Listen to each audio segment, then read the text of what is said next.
Hi hello ನಮಸ್ಕಾರ, welcome back to my channel. ಇವತ್ತಿನ ಈ ವಿಡಿಯೋದಲ್ಲಿ ನಾನು ಬೆಂಡೆಕಾಯಿ ತಂಬುಳಿ ಅಥವಾ ಮಜ್ಜಿಗೆ ಹುಳಿ ಅಂತ ಅದನ್ನು ಮಾಡ್ತಾಯಿದ್ದೀನಿ. ಇದು ತುಂಬ ಯೂನಿಕ್ ಆಗಿದೆ ಮತ್ತು ಸಮ್ಮರ್ಗೆ ಕೂಲಾಗಿ ತಿನ್ನೋಕ್ಕೂ ಚೆನ್ನಾಗಿರುತ್ತೆ. ಮುದ್ದೆ ಅನ್ನ ಜೊತೆ ಹೇಗೆ ಮಾಡೋದು ಅಂತ ನೋಡೋಣ.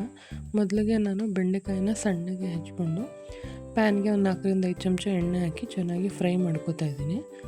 ಅದು ಫ್ರೈ ಆಗೋ ಅಷ್ಟರಲ್ಲಿ ಒಂದು ಮಸಾಲೆ ರುಬ್ಕೊಳ್ಳೋಣ. ಅದಕ್ಕೆ ಮಿಕ್ಸಿ ಜಾರ್ಗೆ ತೆಂಗಿನಕಾಯಿ, ಶುಂಠಿ, ಕೊತ್ತಂಬರಿ ಸೊಪ್ಪು, ಕರಿಬೇವು ಸೊಪ್ಪು, ಜೀರಿಗೆ, ಕಾಳುಮೆಣಸು, ಹಸಿಮೆಣಸಿನ್ಕಾಯಿ ವಿಡಿಯೋದಲ್ಲಿ ಮಿಸ್ ಆಗಿದೆ, ಇಷ್ಟನ್ನು ಹಾಕಿ ನುಣ್ಣಗೆ ರುಬ್ಕೊಳ್ಳಿ.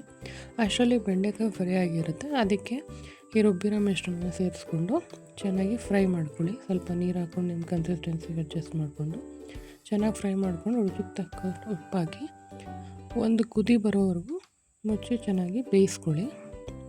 ಅದು ಒಂದು ಕುದಿ ಬಂದಮೇಲೆ ಚೆನ್ನಾಗಿ ಸ್ಟವ್ ಆಫ್ ಮಾಡಿ ಅದು ಆರಕ್ಕೆ ಬಿಡಿ. ಅಷ್ಟರಲ್ಲಿ ಒಗ್ಗರಣೆ ಮಾಡ್ಕೊಳ್ಳೋಣ.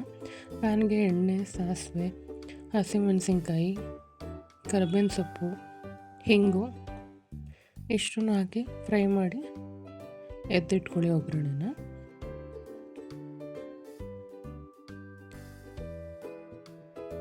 ಅಷ್ಟರಲ್ಲಿ ನಾವು ಆಗಲೇ ಹುರಿದಿರೋ ಬೆಂಡೆಕಾಯಿ ಮತ್ತು ಮಸಾಲೆ ತಣ್ಣಗಾಗಿರುತ್ತೆ.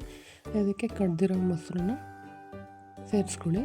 ನಿಮ್ಗೆ ಎಷ್ಟು ಬೇಕು ಅಷ್ಟು, ನೀವು ಮಾಡಿರೋ ಕ್ವಾಂಟಿಟಿಗೆ ಅಷ್ಟನ್ನು ಸೇರಿಸ್ಕೊಂಡು ಈ ಹಂತದಲ್ಲಿ ನಿಮಗೆ ಎಷ್ಟು ತೆಳುವಾಗಬೇಕು ಅಷ್ಟಕ್ಕೆ ಹೆಚ್ಚಿಸ್ಕೊಂಡು ಇನ್ನು ಟೇಸ್ಟ್ ನೋಡಿ ರುಚಿಗೆ ತಕ್ಕಷ್ಟು ಉಪ್ಪು, ಒಗ್ಗರಣೆ ಇವೆಲ್ಲನೂ ಹಾಕಿ ಮಿಕ್ಸ್ ಮಾಡಿಕೊಡಿ.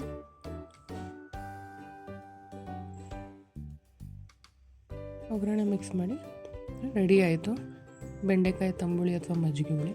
ಇದು ಬಿಸಿ ಬಿಸಿ ಅನ್ನ ಅಥವಾ ಮುದ್ದೆ ಜೊತೆ ತುಂಬ ಚೆನ್ನಾಗಿರುತ್ತೆ. ನೀವು ಈ ರೆಸಿಪಿನ ಒಂದ್ಸಲ ಟ್ರೈ ಮಾಡಿ, ಹೇಗೆ ಬಂತು ಅಂತ ಕಮೆಂಟ್ ಮಾಡಿ ತಿಳಿಸಿ. ಧನ್ಯವಾದಗಳು. Thank you.